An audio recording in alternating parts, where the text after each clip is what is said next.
जीवन को आनंद पूर्वक जीना है तो जीवन को समझना पड़ेगा।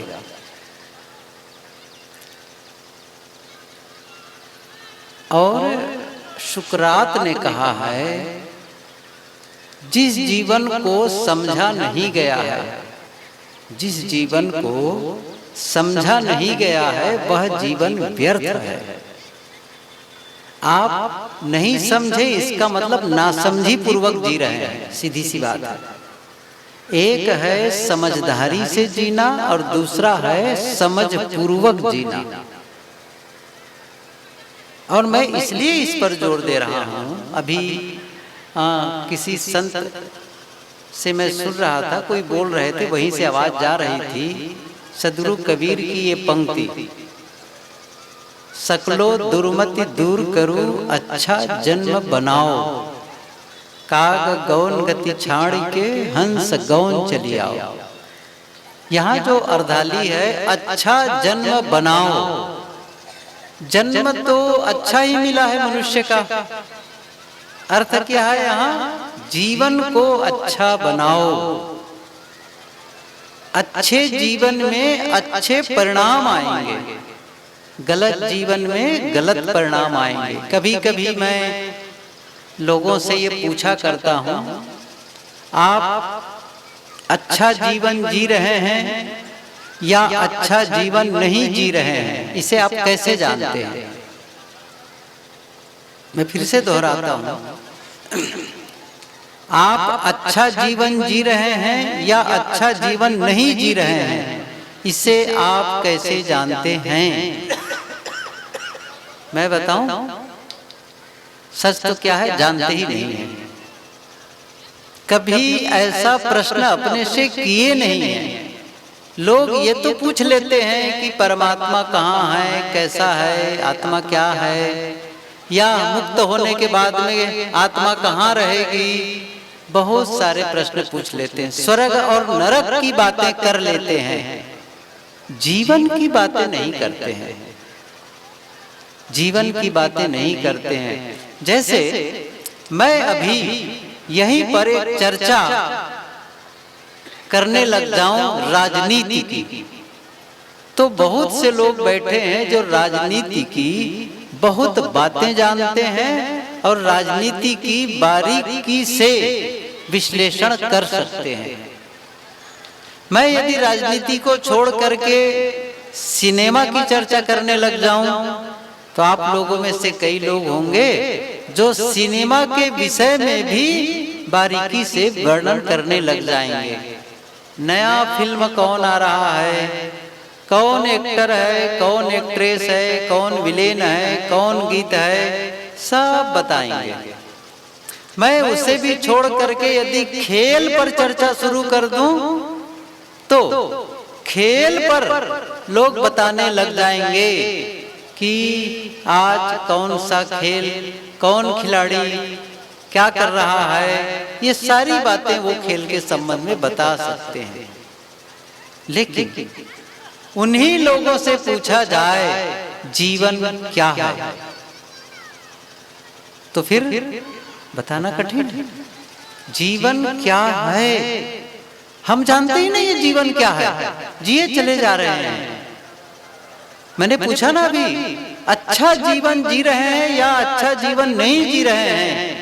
अच्छा कहने के लिए तो लोग बोल देंगे मैं अच्छा जीवन जी रहा हूँ। अच्छा मैं कहता हूँ आप अच्छा जीवन नहीं जी रहे हैं। अच्छा जीवन जी रहे हैं तो प्रमाणित करिए, बताइए उसका क्या अर्थ है।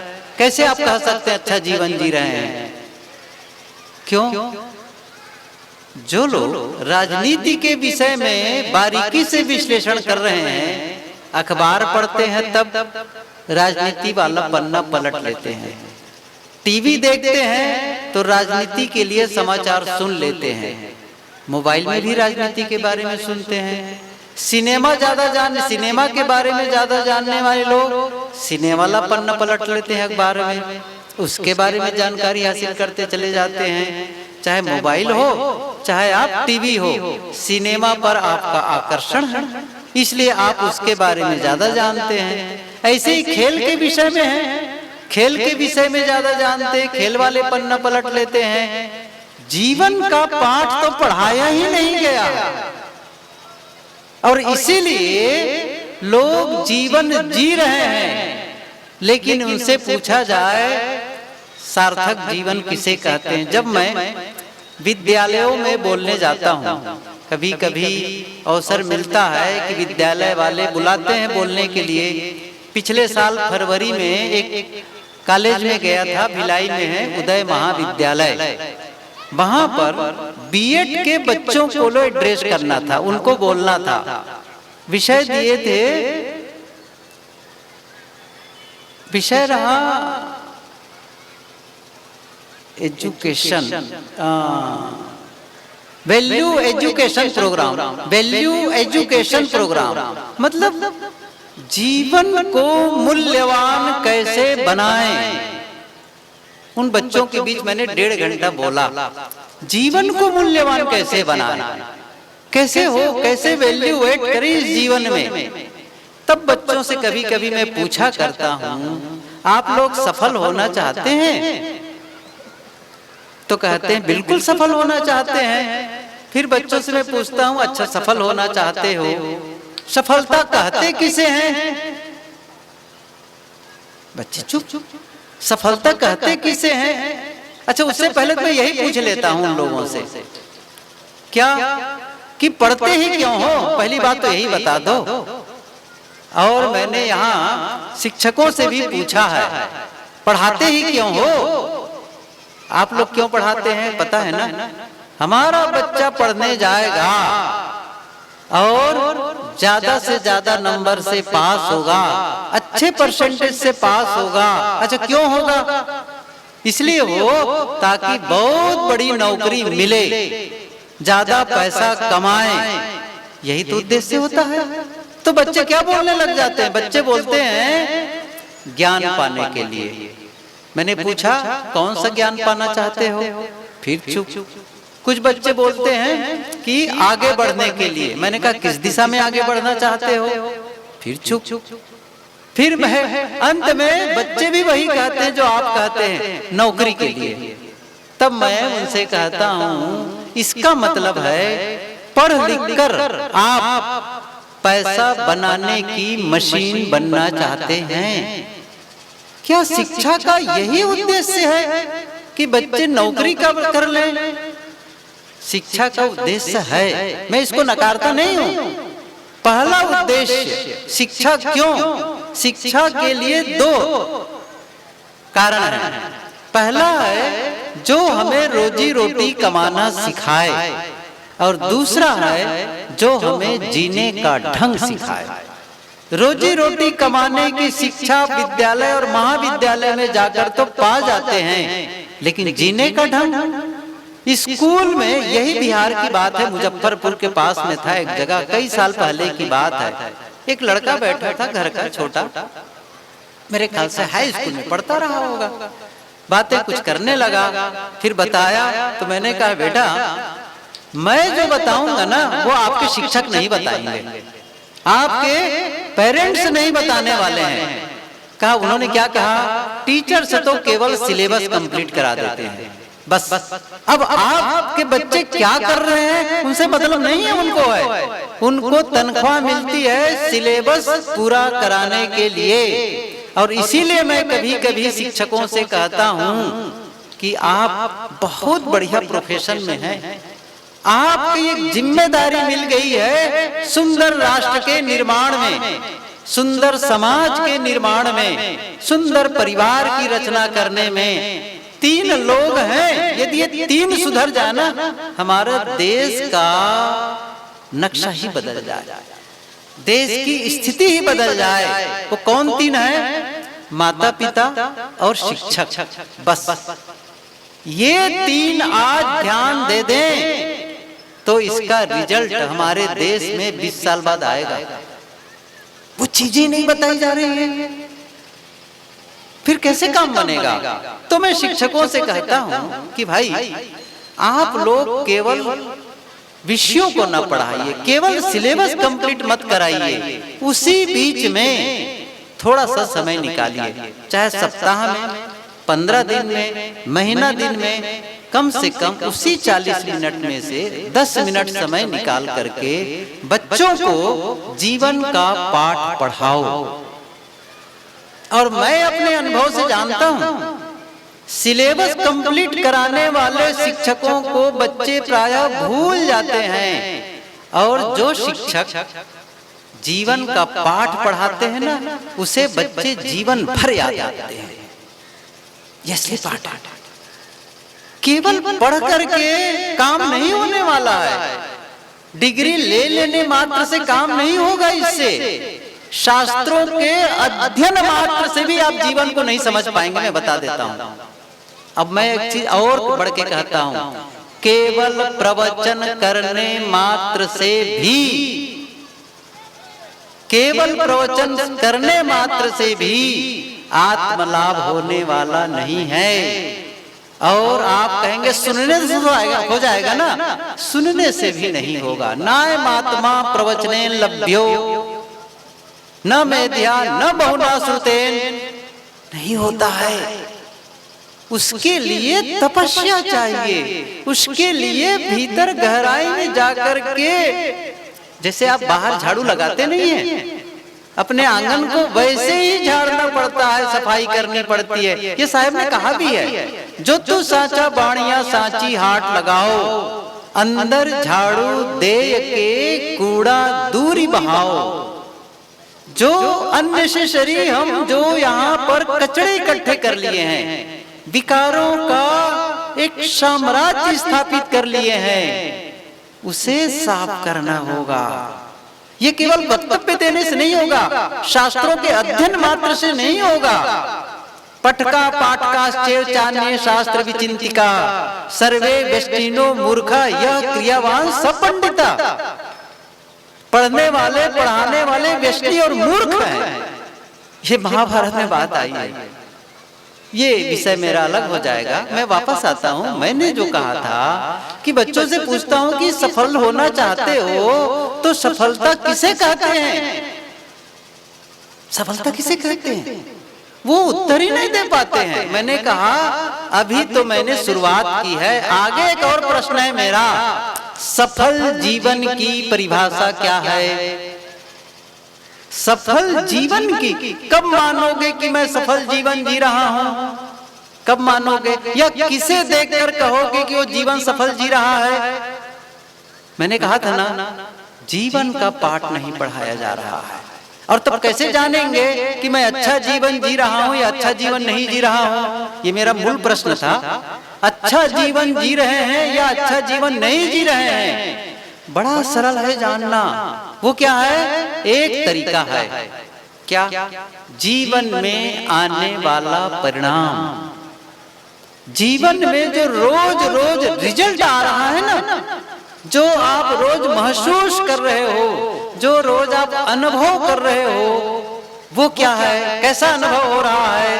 यदि आप दुख का अनुभव कर रहे हो, अशांति का अनुभव कर रहे हो, परस्पर में लड़ाई झगड़े का अनुभव कर रहे हो, बीमारी का अनुभव कर रहे हो, गरीबी का अनुभव कर रहे हो, इसका मतलब है आप जीने का सही ढंग से जीवन नहीं जी रहे हैं, क्योंकि रिजल्ट अच्छा नहीं आ रहा। सीधी सी बात है। कोई कह सकता है मैं बहुत सत्संग करता हूँ, बहुत ध्यान करता हूँ, बहुत अध्ययन करता हूँ, बहुत सेवा करता हूँ। ये मत बताओ मैं क्यों कह रहा हूँ। एक विद्यार्थी है, जरा पूछो, विद्यार्थी साल भर मेहनत करता है, जब परीक्षा होती है, रिजल्ट आता है, तो क्या हुआ? फेल हो गया। पूछा गया बेटे तुम फेल कैसे हो गए? क्या उत्तर देता है? मैंने बहुत मेहनत की थी, ठीक से पढ़ाई की थी और ठीक से उत्तर लिखा था। क्या कहा जाता है? ये मत बताओ तुमने कितनी मेहनत की थी, तुम्हारा रिजल्ट बता रहा है। सीधी सी बात है, रिजल्ट क्या बता रहा है? तुम फेल हो।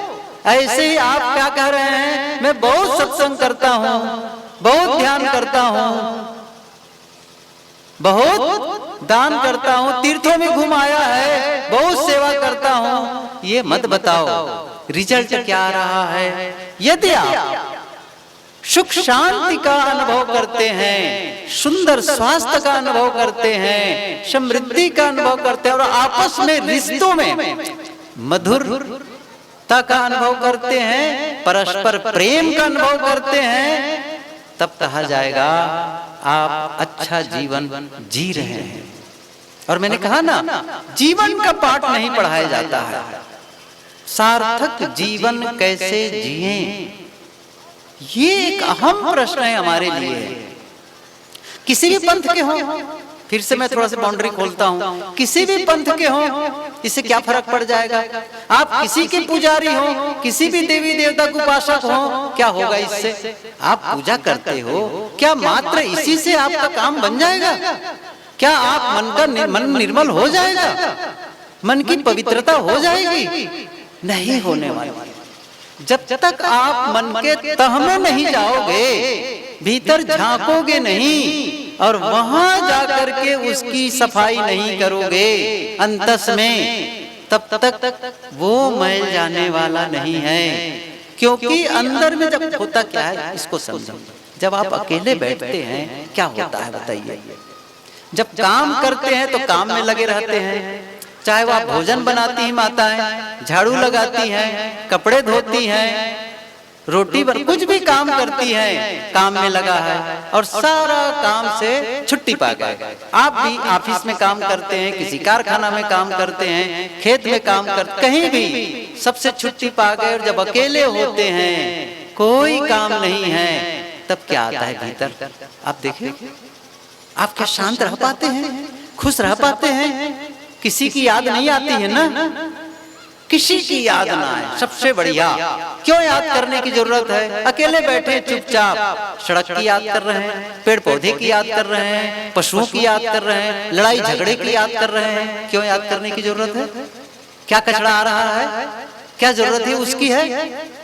किसने क्या कहा था 2 साल पहले? उसने मुझे गाली दी थी, उसने मुझे अपमान किया था, उसने मेरा नुकसान किया था। कब किया था? 2 साल पहले, 4 साल पहले। और अभी भी क्या है? मैं उसके घर नहीं जाऊंगा, मैं उनसे बात नहीं करूंगा। मतलब कितने दुश्मनी अभी बना के रखे हुए हैं। सोचिए जरा इस चीज को, कैसे उसको होल्ड करके रखे हुए, बचा करके। उसने मुझे ऐसा कहा था। साहब ने बहुत अच्छी बात कही है, करक करेजे गड़ी रही वचन वृक्ष की फांस। ये पंक्ति सुनिए साहब की, कैसे वो शब्दों के शिल्पकार थे, कमाल के थे। लोग भले कहते हैं पढ़े लिखे नहीं थे, लेकिन जो उनका शब्द चयन है ना, आज के बड़े बड़े ये पीएचडी करने वाले भी माथा ठोकते हैं। नहीं, क्या कह रहे हैं? करक करेजे गढ़ रहे वचन वृक्ष की फांस। फांस मतलब बांस का पतला रेशा, और वो रेशा जब चुभ जाता है और अंदर से टूट जाता है तो बहुत जो दर्द करता है उसको कहते हैं करकना। और कभी आपको शायद कभी जीवन में अनुभव हुआ हो, ये नाखून है ना, नाखून उंगली के उसके भीतर कहीं चला गया और जब दर्द होता है ना, उसको कहते हैं करकना। साहब कहते हैं बांस का फांस नहीं है, वो उंगली में नहीं चुभा है, कलेजे में चुभा है। कौन सा? वचन वृक्ष का, अर्थात शब्दों का। मैं इसको समझाऊं कैसे? आपका एक मित्र आया, कल्पना करिए, या आप किसी मित्र के घर गए और बहुत सारी बातें हुई और आपकी उसने बहुत सारी प्रशंसा भी की। आप सब कुछ अच्छा करते हैं, परिवार बढ़िया है, बढ़िया मकान बना चुके हैं, खेती भी अच्छी है और बहुत सारे आपके नेक कामों की उन्होंने प्रशंसा की। कितनी बार? मान लो कल्पना करें उसने 9 बार आपकी प्रशंसा की। अब जब चलने का वक्त आया तो क्या कहते? चलने के पहले ये सब तो ठीक है, लेकिन तुम वज्र मूर्ख हो। क्या कहा? चलते वक्त क्या कह दिया? तुम वज्र मूर्ख हो, और चला गया। मैं पूछूं आपको, किस बात को ज्यादा याद रखेंगे आप? किस बात को ज्यादा याद रखेंगे? उसने प्रशंसा की, उसको ज्यादा याद रखेंगे? क्या कहेंगे? उसने मुझे मूर्ख कहा और धंस गया जाकर के। कहाँ धंस गया? वचन है, बहुत सारी बातें हैं, उन्हीं में से एक वाक्य क्या आ गया? तुम वज्र मूर्ख हो। तुम बेवकूफ हो, क्या कहते अब कहाँ जाके धक जाए, कलेजे में। समझ रहे हैं ना। और ये बहुत सारी बातें और भी हैं। किसी ने कहा ये पूजा कर लो, ये पाठ कर लो, ये मंत्र जप लो, बस वो धसा हुआ है। कितने लोग जाते हैं। आज सुबह एक बिटिया आई थी, वो काला धागा पहनी हुई थी। मैंने कहा काला धागा क्यों पहने हैं? क्या बताएं, दादी ने पहना दिया है, पैर में दर्द हो रहा था। अब बताओ, काला धागा पहनने से दर्द चला जाता है? सारे अस्पताल बंद कर दो फिर तो क्या जरूरत है फिर अस्पतालों की? काला धागा पहनने से बीमारी चली जाए, काला धागा पहनने से एक्सीडेंट ना हो, मतलब ये क्या है? कलेजे में तो धंसा हुआ है, यही तो धंसा हुआ है बस। और ये हम ढोते चले जा रहे हैं। ये व्रत कर लो। अभी वहां था कस्बा में, तो कुछ माताएं मिलने आई, तो मैंने कहा भोजन सब लोग कर रहे हैं, आप भी भोजन कर लीजिए। आप तो कहे साहब आज भोजन नहीं करना, क्यों? एकादशी। अच्छा एकादशी। मैंने कहा और कितना व्रत? तो कहे कि गुरुवार को भी रहते हो। दूसरी बैठी थी, आप करती हो? हाँ मंगलवार को। अच्छा हनुमान जी के लिए? हाँ। अब देखिए हनुमान जी खुश होंगे। मैंने कहा न खाना, व्रत करना कोई गलत नहीं है, कोई गलत नहीं। उपवास करो, थोड़ा से खाते खाते पेट की स्थिति बिगड़ गई। न खाना, ये प्राकृतिक चिकित्सक वाले कहते हैं कि लंघनम परम औषधम।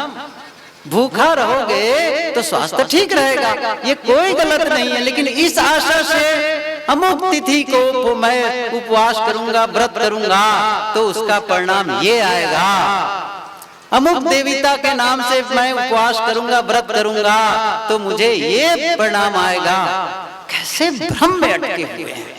कितना हम एक ऐसे मार्ग को पकड़ लेते हैं जो केवल भटकाव वाला मार्ग है।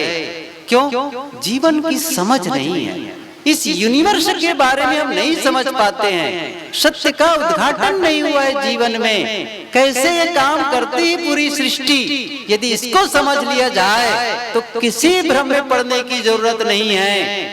मैं कह रहा था कि हमारा जीवन इतना महत्वपूर्ण है, इस जीवन को बर्बाद करने से।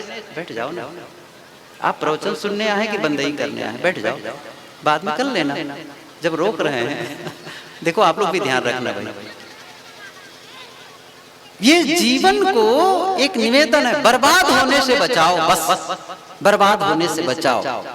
और जब आप अकेले बैठे तो आप शांत, एकदम शांत, किसी की याद ना आए, और याद आए भी तो उनके प्रति प्रेम का भाव जगे, मैत्री का भाव जगे, उनके प्रति सहयोग का भाव जगे, करुणा का भाव जगे, नफरत का भाव न जगे, द्वेष का भाव न जगे, घृणा का भाव न जगे। जब आपके मन में द्वेष, नफरत और घृणा के भाव जगते हैं, ये जानते हैं क्या है? ये मानसिक जहर है। और मैं आपको बताना चाहूंगा, ये पूजा पाठ करने मात्र से दूर होने वाला नहीं है। सद्गुणों की स्थापना मैं और थोड़ा सा क्लियर कर देना चाहता हूं। किसने कहा है कि ये धर्म है? किसने कहा है? किस शास्त्र में लिखा है कि नदी में नहा लेना धर्म है? ये अमुक मूर्ति की पूजा कर लेना धर्म है, अमुक माला को फेर लेना, मंत्र जप कर लेना धर्म है? कहाँ लिखा है बताइए मुझे, किस शास्त्र में लिखा है? ये धर्म है ही नहीं है, ये आपके कर्म कांड है। बस किसी मत के कोई कर्म कांड, किसी मत का कोई कर्म कांड, सब अपने अपने कर्म कांड में उलझे और क्या माने धर्म। ये धर्म है ही नहीं है। धर्म की परिभाषा शास्त्र में बिल्कुल अलग आई है। क्या है? लक्षण बताते हैं मनुस्मृति में, तो धृति, क्षमा, दमो अस्तेयम, शौचम, इंद्रिय निग्रह, धीर्विद्या, सत्यम, क्रोधो, दशकम, धर्म लक्षण है। आप में धैर्य है, इसका मतलब है आप धर्म के पथ पर चल रहे हैं। केवल याद करने से नहीं, याद करने से नहीं। जैसे मैंने मंत्र बोल दिया तो क्या मैं धार्मिक हो गया? क्या धार्मिक उससे नहीं हो गया। वो जो मैंने बोला, जो शास्त्र में लिखा है, वह मेरे जीवन का हिस्सा हो जाए, अर्थात अब मैं धैर्यवान हो गया। जब कोई मानसिक उद्वेग आए मैं धैर्य साध सकूं, जब मुझे कोई कटु बोले मैं धैर्य धारण कर सकूं। कटु उसने बोला, कटु मैंने बोला, बात बराबर हो गई। उसने गाली दी, मैंने गाली दी, कहाँ है धर्म? कहाँ रह गया धर्म? उससे नहीं होने वाला है। कबीर साहब की पंक्ति याद करो, साहब ने क्या कहा है?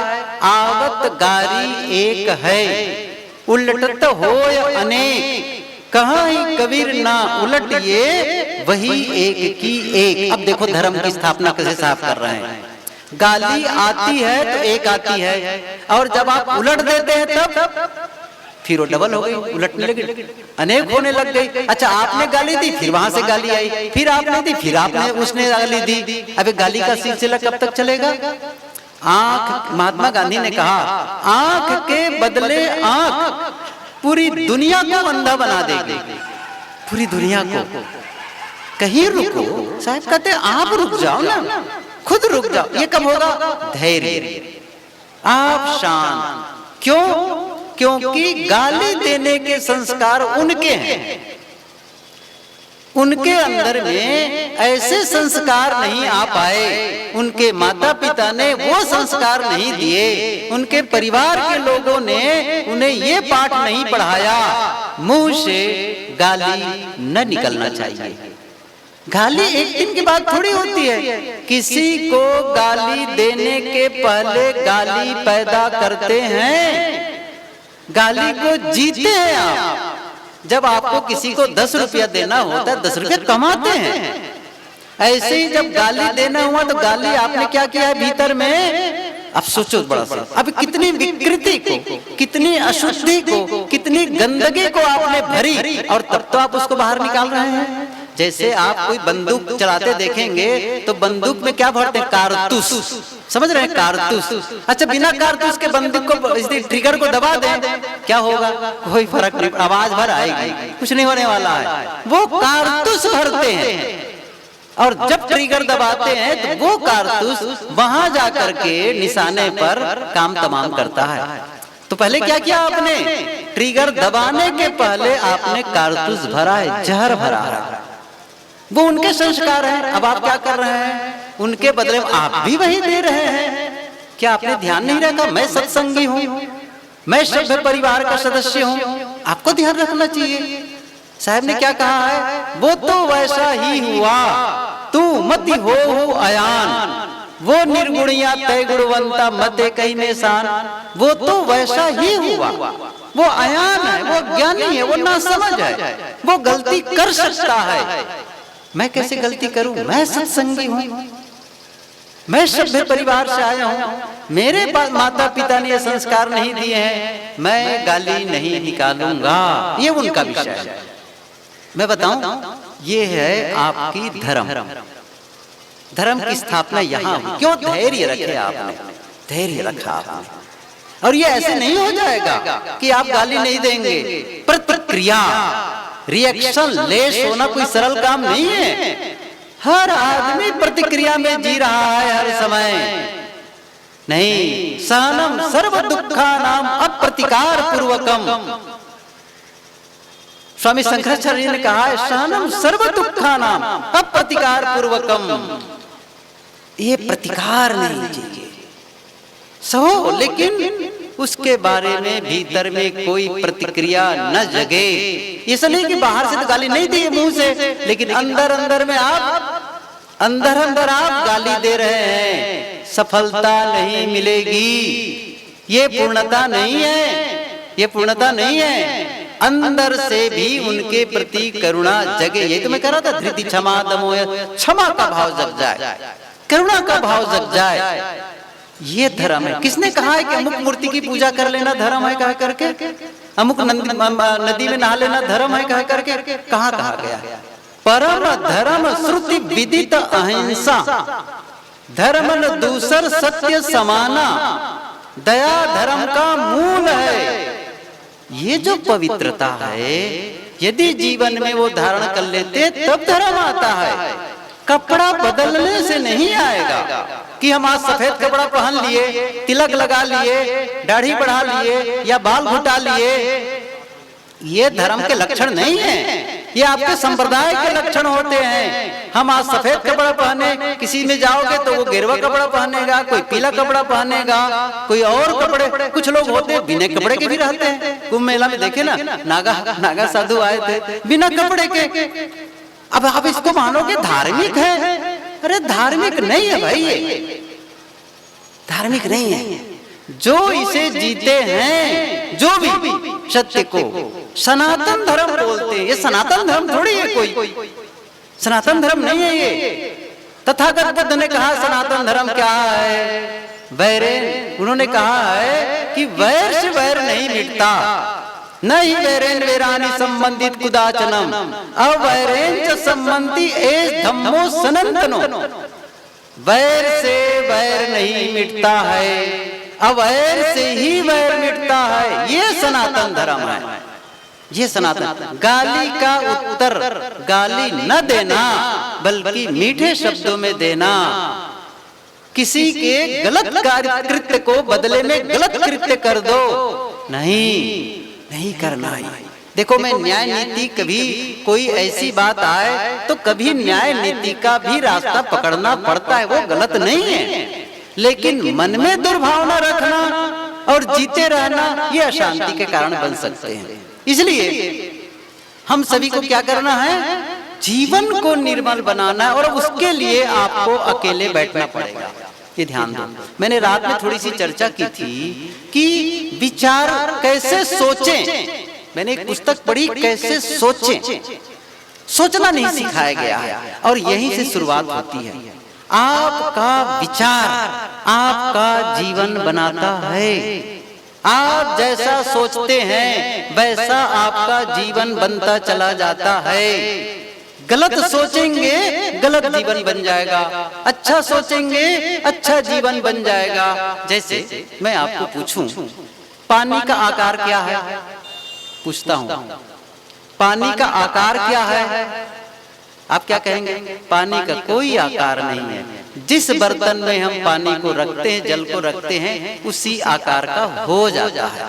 थाली में रखोगे थाली का आकार का, गिलास में रखोगे गिलास का आकार का, सही है ना? यदि पतले पाइप में रखोगे तो उसके आकार का बन जाएगा। ऐसे ही जीवन का कोई आकार नहीं होता है। जीवन का आकार क्या है? जो आप सोचते हैं, समझ लीजिए, बस जीवन उसी सांचे में ढलता चला जाता है, उसी सांचे में। इसलिए अच्छा सोचो, बस ये काम। क्यों मैं कह रहा हूं भीतर के बारे में? क्योंकि आप जो सोचते हैं वही आप बोलते हैं, वही आप करते हैं। शब्द बाहर से नहीं आते हैं, कर्म बाहर से नहीं आते हैं, सब भीतर से आते हैं। शब्द कहां से निकले बताओ? ये दंत ओष्ठ तालु जिह्वा तो केवल लाउड करने, आवाज को बढ़ाने के लिए है। शब्द कहीं से निकल रहा है।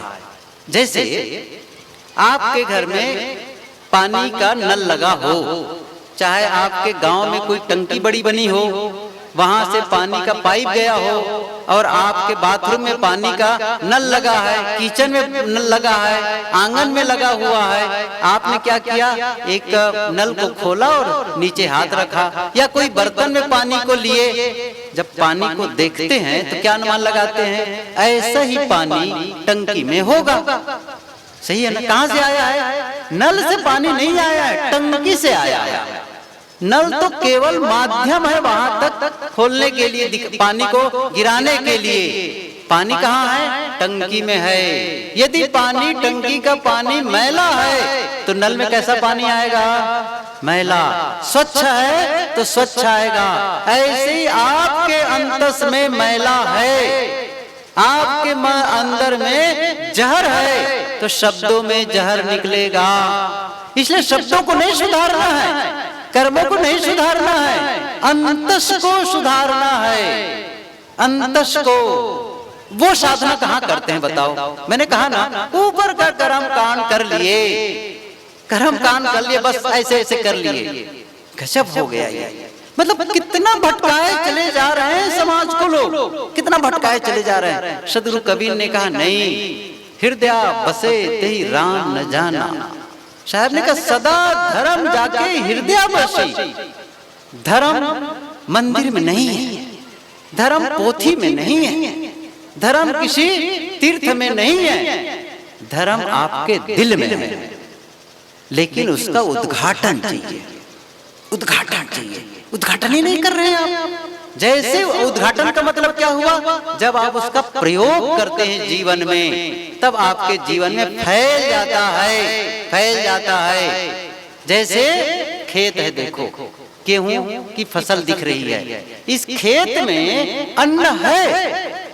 क्या है इस खेत में? अन्न है इस खेत में, और अन्न कई प्रकार के अन्न भरे हुए हैं। कैसे निकालेंगे उसको? आप वहां जाओ, घुटना टेक के बैठ जाओ और कहो धरती माता अन्न दो, धरती माता अन्न दो। ऐसे नहीं देने वाली है, समझ रहे हैं ना? उसका एक सिस्टम है। क्या सिस्टम है? कौन सा अन्न चाहते हो वो बो दो, गेहूं चाहते हो बीज डाल दो, मक्का चाहते हो मक्के का बीज डाल दो, गन्ना चाहते हो गन्ने का बीज बो दो, धान चाहते हो धान का बीज बो दो। यही एक नियम है उसका, बस। ऐसे ही आपके भीतर वो बीज रूप में है, आपको उसका उद्घाटन करना पड़ेगा, आपको कमाना पड़ेगा, तब जाकर के आपके जीवन में होगा वो, उसका लाभ मिलेगा। इसलिए आपको अकेले में बैठ करके अंतस की साधना करनी पड़ेगी। और ये अभी मैं इस पर विस्तार नहीं करूं, क्योंकि ये तो अलग ही विषय हो जाएगा। अब मैं बताऊं कि मन के कैसे मैल को धोना है, कैसे वहां जाके सफाई करनी है, कैसे साधना करनी है, कैसे ध्यान में जाकर के उस समाधि में पहुंचने के लिए हमें अभ्यास करना चाहिए, ये विषय ही अलग है। मैं इस समय जो कहना चाहता हूँ वो क्या है, कैसे सोचें, इस पर मैं कह रहा हूँ। आप अच्छा सोचे, मैंने कहा, और इसलिए बार बार कह रहा हूं क्योंकि यहीं से शब्द निकलते हैं। किसी ने कहा है आपके मुंह से कड़वे बोल निकलते हैं, आपका मन कैसा होगा? सोचो, कहां से कड़वे बोल निकले हैं, कहां से मृदुता आई है? यदि आपके भीतर मिठास है तो शब्दों में मिठास आना है, और शब्दों में केवल नहीं आएगा, फिर कर्मों में भी झलकेगा। आपके पदचाप में पता चलेगा। आप जब पद चलेंगे ना, कदम बढ़ाएंगे ना, उस कदम की आवाज में भी मिठास और कड़वाहट की आहट मिलेगी। आप ध्यान दीजिए, कोई काम करो उसमें पता चलेगा। माताएं, आप लोग ध्यान दे रही हैं मेरी ओर? मैं एक उदाहरण देता हूं आप लोगों को। जिस दिन घर की माताएं, आप लोग थोड़ा कार्यकर्ता लोग बैठे रहो कि थोड़ी देर के लिए, बस 10 मिनट और बोलने वाला हूं मैं, बस तब तक के लोग आना जाना न करें, ठीक है? कुछ लोग तो यहाँ पर कुर्सी लगा के बैठ लें, थोड़ा सा रोक लिया करो, वहीं कुर्सी रखी है। अच्छा, केवल बाहर नहीं डालते हैं, हमारे यहाँ भी बंदगी भेजते हैं तो थोड़ी देर के लिए बैठे। मैं क्या भेज रहा था, कह रहा था आप लोगों के बीच में कि जिस दिन ये घर की महिलाएं, माताएं मौन हो जाती है ना, नहीं बोलती हैं, समझ रहे ना? कभी कभी वो मुंह फुला लेती हैं, बोलना बंद कर देती हैं। सर्च हुआ, रिसर्च हुआ तो क्या पता चला, जिस दिन घर की महिलाएं नहीं बोलती हैं, घर में 7 गुना आवाज बढ़ जाती है। कैसे बढ़ जाती है? बर्तन की आवाज बढ़ जाती है, फाटक की आवाज बढ़ जाती है, और बच्चों को तमाचा ज्यादा लगता है। घर की आवाज बढ़ जाती है। क्यों? अंदर तो आवाज बहुत भरा हुआ है ना, भरी हुई है, अंदर शब्दों का भंडार है, और वो किसमें निकल रहा है? एक्शन, क्रिया में निकल रहा है। इसलिए इसको ठीक करना बहुत जरूरी है, विचारों को। तो मूल विषय पर आऊं, क्या है वो अच्छा सोचना? एक बात को ध्यान में रखना, जो आप चाहते हैं, बस इतना ही ध्यान रखना, जो आप जीवन में चाहते हैं उसके विषय में सोचो। क्या चाहते हैं आप जानो, क्या चाहते हैं? यही तो मुश्किल है जानना। यही नहीं जानते हैं कि हम चाहते क्या हैं, बस नहीं जानते। मैं सही बता रहा हूं। यदि मैं इंडिविजुअल विशु सब लोगों को क्या चाहते हैं, आप कहेंगे मुझे बहुत सारा धन, और कितना धन वो भी नहीं पता है, नहीं पता है। आपस का प्रेम चाहिए, कैसा, क्या कर रहे हैं उसके लिए पहल। तो जो आप चाहते हैं उसके बारे में सोचो, और जो नहीं चाहते हैं उसके बारे में सोचना बंद करो। यदि ये बात समझ में नहीं आती तो मैं इतना से कहता हूं, आप अपने लिए भी अच्छा सोचो, दूसरों के लिए भी अच्छा सोचो। आपका भी भला हो उसके बारे में सोचो, लेकिन दूसरों का नुकसान करके नहीं, दूसरों का भी भला हो, दूसरों का नहीं। हमारी सबसे बड़ी समस्या क्या है? हम दूसरों का नुकसान पहुंचाने के लिए हम अपना नुकसान पहुंचा लेते हैं। क्यों?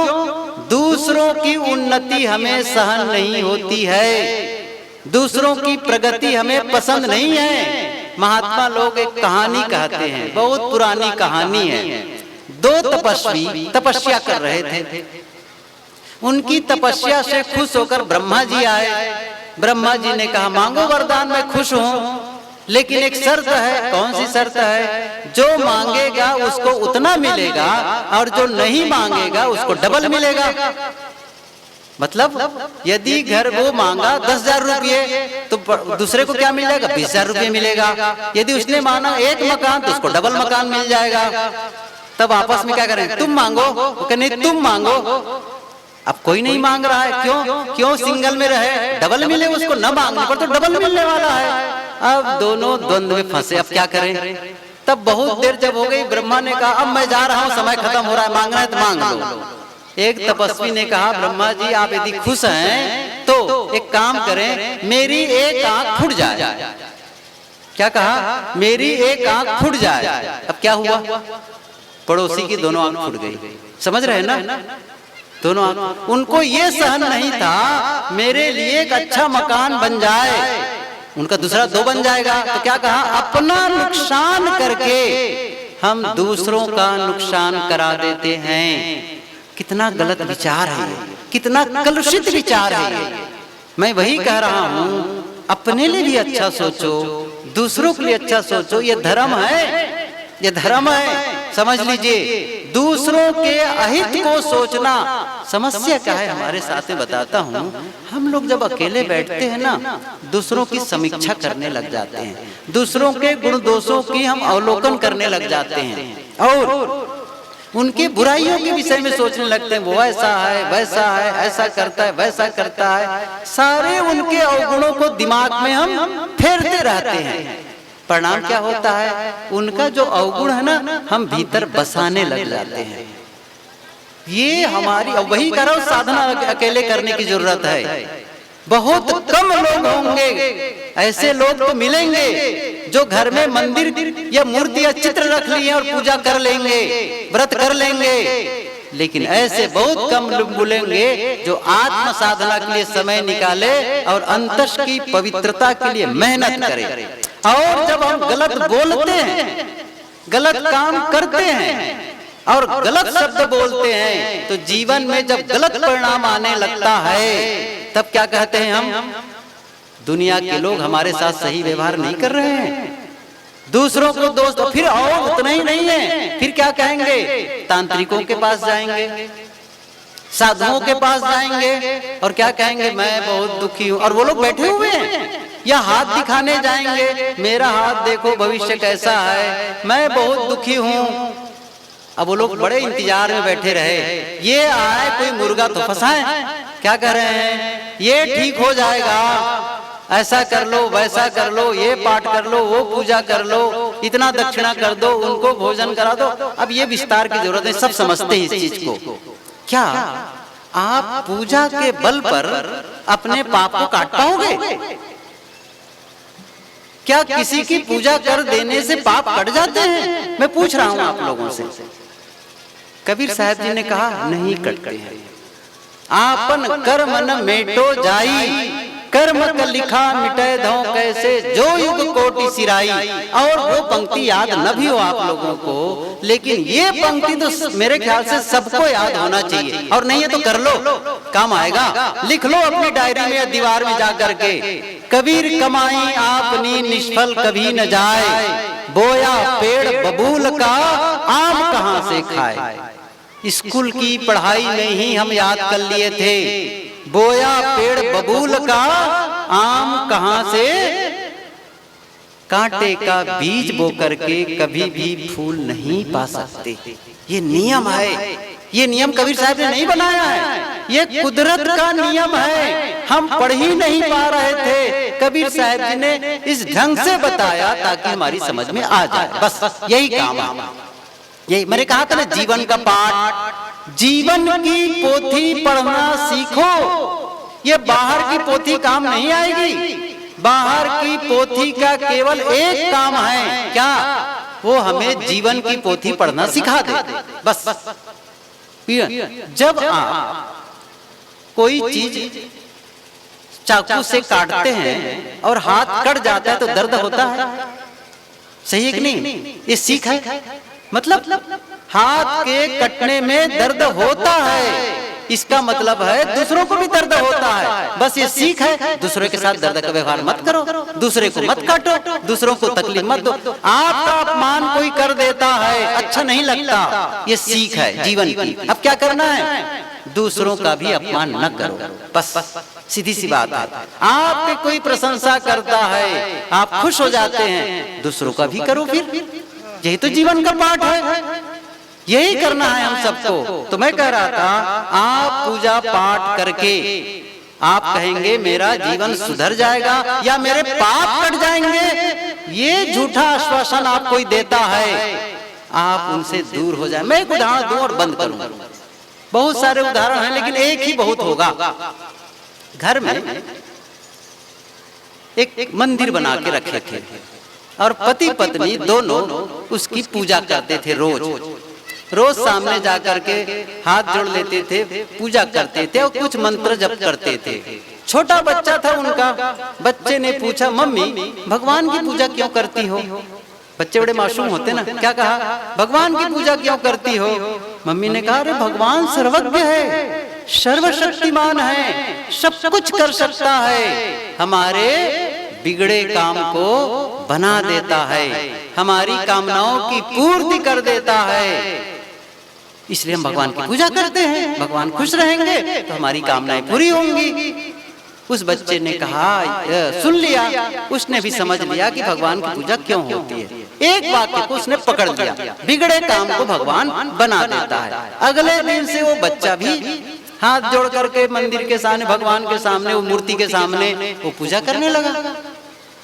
बस एक दिन, 2 दिन, 3 दिन, और अंदर में कुछ ऐसा कुछ जप टाइप का करता था, मंत्रोच्चार टाइप का। तो उसकी मम्मी ने कहा, बेटा तुम्हें कौन सा भगवान की पूजा कर रहे हो, तुम क्या मांग कर रहे हो, तुम्हारा क्या हो गया है और क्या पढ़ रहे हो अंदर अंदर मंत्र में? तब उसने क्या कहा, मम्मी आप ही ने तो कहा था ना भगवान बिगड़े काम को बना देता। हाँ बना देता है। मम्मी हुआ क्या है, पिछले सप्ताह में स्कूल में टेस्ट हुआ था, परीक्षा हुई थी, प्रश्न आया था कि भारत की राजधानी कहाँ है, और मैंने गलती से लिख दिया पटना। अब मैं भगवान से प्रार्थना कर रहा हूँ, हे भगवान पटना काट करके दिल्ली बना दो, हे भगवान पटना काट करके दिल्ली बना दो। मम्मी भगवान पटना काट के दिल्ली तो बना देगा ना? आप लोग बताओ, बनाएगा कि नहीं बनाएगा? हाँ? देखो नहीं कह रहे हैं, समझ रहे हैं ना? यहाँ ईमानदारी, समझ रहे हैं ना? और वहां जाएंगे, हे भगवान मुझे माफ करना मेरी गलती को। जब वो पटना काट करके दिल्ली नहीं बना सकता है तो क्या आपके पाप को काट करके पुण्य में बदल देगा? साहब इसलिए कहते हैं अपन कर्म न मेटो जाई, कर्म का लिखा मिठाई दे कोसे जो युग कोटि सिराई। अपने कर्मों को आपको भोगना पड़ेगा, न तीर्थों में जाने से कटेगा, न दान करने से कटने वाला है, न पूजा पाठ से कटने वाला है। और बता दूं, ये पूजा पाठ से जीवन नहीं बदलने वाला है। जीवन बदलता है जब आप बदलते हैं, और आपका बदलने का मतलब है आपका विचार बदले, आपके शब्द बदले, आपके कर्म बदले।